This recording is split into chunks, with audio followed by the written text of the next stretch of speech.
and welcome to another edition of TraderTalk TV here, coming from the office of Exchangeware in Hatton Garden. And today we've got Gregor in the office. Gregor, thanks for coming in. Thanks very much, Ciaran.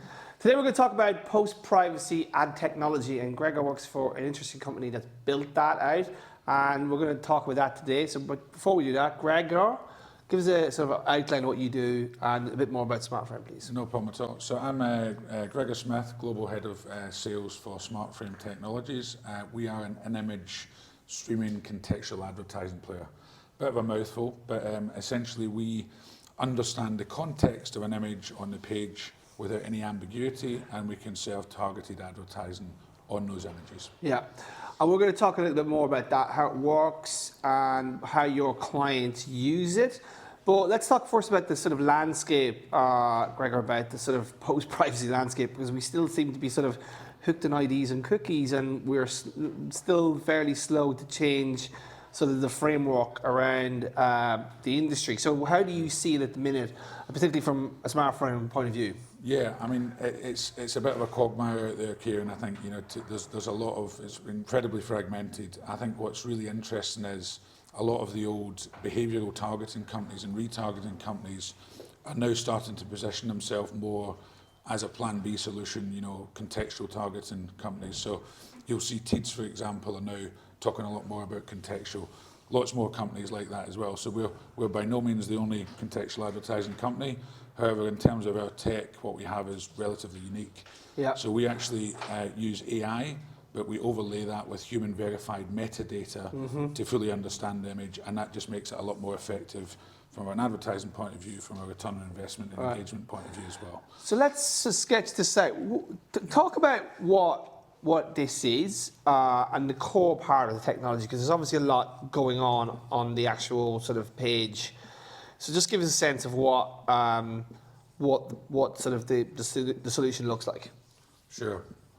So apologies for my dodgy school writing here, but we call this the virtuous circle, and it's very much a network affair. And we've got SmartFrame at the centre here, but unlike a lot of ad tech relationships where you'd have just publisher and advertiser, we also work directly with content owners. Yeah.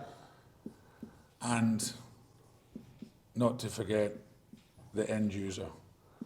So there's four different stakeholders, I guess, if you think about this. So SmartFrame's at the centre of it. Our business, how it works, we will actually find the right content on the right publisher sites for a particular advertiser. So let me give you a live example of that. We ran a campaign for LiveScore through Bicycle Media, and I should say the advertiser can also be an agency as well. That would be the stakeholder. But the ad campaign that we ran in and around the World Cup football started off in November, ran through December. We actually found the right publisher content amongst football sites, namely a lot of Planet Sport content, so premium publishers, Football 365, Planet Football were two of the main ones. We then worked with Imago on the content side to be able to actually deliver the right content on that publisher site for the advertiser. And it was a brand campaign all around engagement. The main end result was to try and get a really high view-through rate. Industry standard is about 70%. We achieved a view-through rate of 77%. So what's good about it is it's actually given value add back to all these key stakeholders. So the publisher's happy because they're getting premium CPM ad revenue. They're having to run less formats on the page, which obviously affects things like page loads.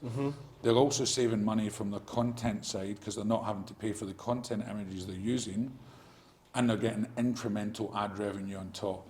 So a lot of these publishers that we're working with, they very much see a less is more type philosophy. They'd rather run more premium format advertising on the page, but a lot less of the sort of bottom feeding type ads. And that's obviously much better from a user experience. From an engagement point of view and return on investment, users are more likely to engage with the content and the ads because there's less of them on the page. And the content owner's happy because they're actually making more money from the advertising than they would from the stock photography. Because as you probably know, there's been quite a shift in that industry where the cost of an image, stock photography image, has gone down dramatically. Right. So these there's a new revenue model for them. I want to just talk about that for a minute. Yeah. Like, from your point of view, from your sort of a process point of view, do you work with these guys and talk to them about the proposition? Like, so they work with the publishers obviously about providing the stock photography, etc. So you were already engaged with these people before, this group, before you go to the publisher, and those images are already vetted for the contextual piece for the campaigns as you run. Good question. So it's a bit of both. So we've got existing relationships with a number of these content owners, and they are primed for specific campaigns. So we know we've got some go-to content owners that we can actually use for specific campaigns. However, there will be some briefs, advertising briefs, that come in that are just a little bit out of kilter. So we had one through for a healthcare client through one of the big healthcare agencies, and they were looking to specifically target people for a specific cancer type drug.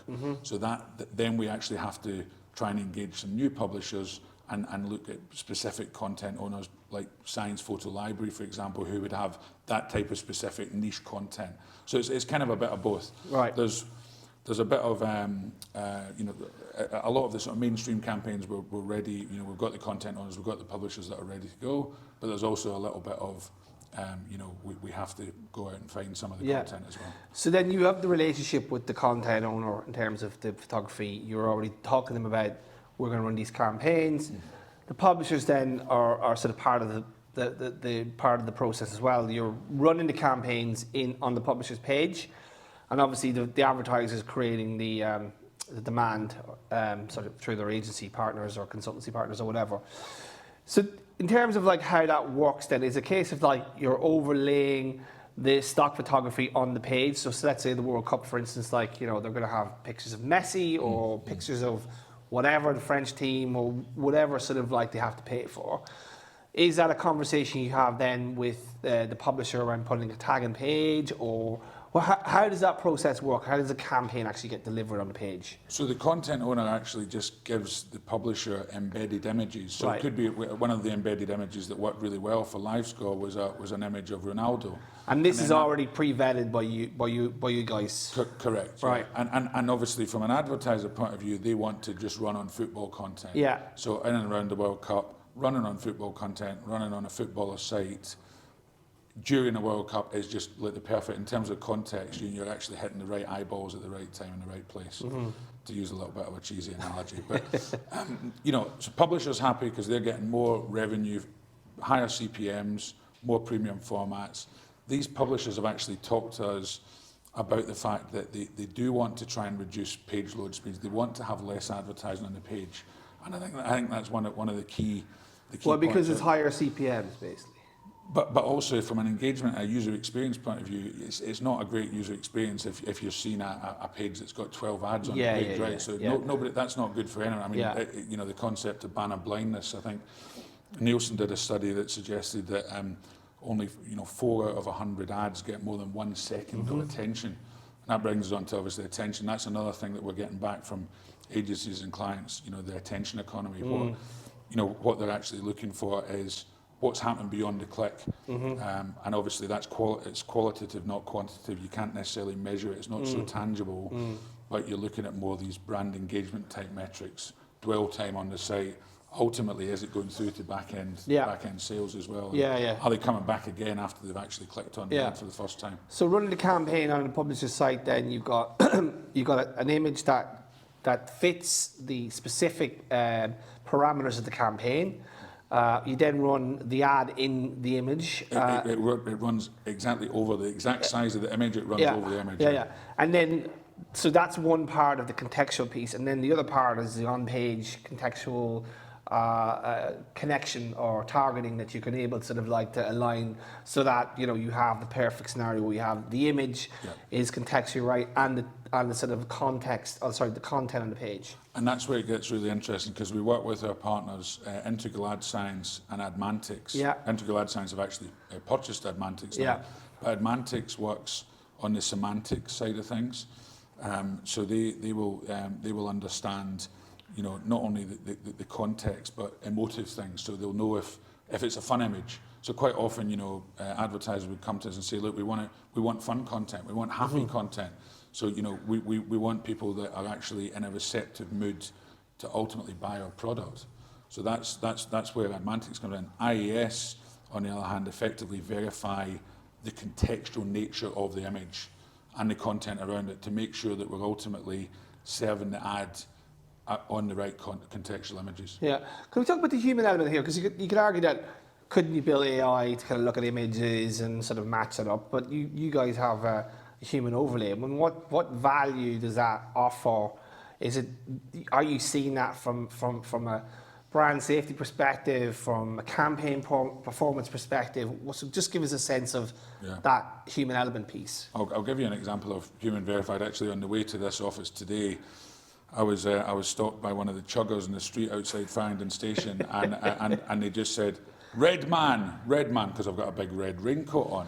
So that was human verified contextual targeting. Now, I'll be honest, I didn't stop because I was already running late for this session with you, Ciaran. I didn't want you to That's a real-time example. I like that. That's good. But another example I would give, I don't know if you're a football fan. Of course, I support West Ham, who are going to get relegated. So it's fine. I was a season ticket at West Ham as well for a couple of years, but that's another subject. But if you look at, say, a football game, it was a massive game at the weekend. It was Liverpool, Man United. Yeah. AI would understand images around that, any of the content and images. It would understand it in terms of it's two football teams playing. It would understand the colour of the shots. Yeah. It might even understand that it's Man United against Liverpool. What it won't do is it won't get the numbers on the back of the shot. It won't know the players, down to a degree, the players that are actually involved. It won't necessarily pick up the emotion on the face when Liverpool score that 7th goal. Mm-hmm. So it goes to that next level, and it also verifies the actual content. So that's the key thing. AI can take us so far, but another example of how it doesn't always work from a brand safety point of view. If you use a tool like Google Vision, sometimes the example that we use, there's a Ukrainian soldier with a submachine gun. Google Vision will recognise that as a guitar and a musical instrument. So clearly, from a brand safety point of view, there could be things that fall through the cracks there. Mm-hmm. When it's human verified, it's tagged. It will clearly say that it's potential threatening behaviour, and obviously from a brand safety point of view, it would be thrown out and make sure that an advertiser campaign does not run on that content. Now that's quite an extreme example, but it gives you an idea that AI is not perfect. It can go to a certain extent, but it needs that human verified metadata element to really. Just to make sure that it's brand safe. Just going back finally to the outcomes, basically, you have that contextual targeting piece. You've got the in-image, and then you've got the context of the page. But then the measurement piece. I mean, how do you like you talked about attention there? Do you think that's the sweet spot for upper funnel and mid funnel stuff like this? Is that where you think it's going to go? Like from your perspective, is that how you're seeing some of the advertisers agencies looking at this? I think it is going to go there, but I'm not convinced that there's a universal measurement solution out there that everybody is using the same techniques in terms of attention. So one of the main ones is eye tracking. Now there's all sorts of issues around eye tracking from a compliance and a legal and GDPR perspective, whether it's through the phone or whatever. So from a pure sort of measurement perspective, I think that's something that the industry needs to get together and really.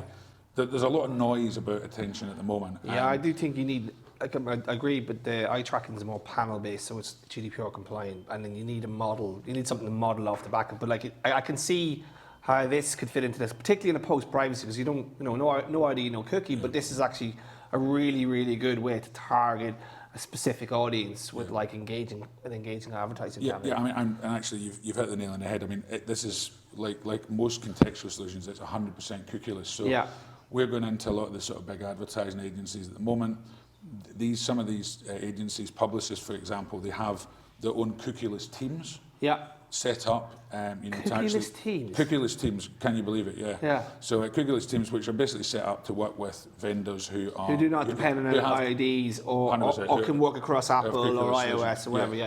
And I think it seems to be the way things are going. And a lot of that's been led, Ciaran, by the brands. Yeah, of course. So we've been speaking to brands like Reckitt and Mars Pet Foods, who've come to us and said, look, we need a plan B. You can't ignore, the industry seems to ignore the fact that there's a bunch of people at Apple and they're the most affluent audience on the planet, and they're going, well, we don't care because all this other stuff works to Chrome. So that's probably why the brands are going, well, hold on, we have to, we're supposed to market to everybody.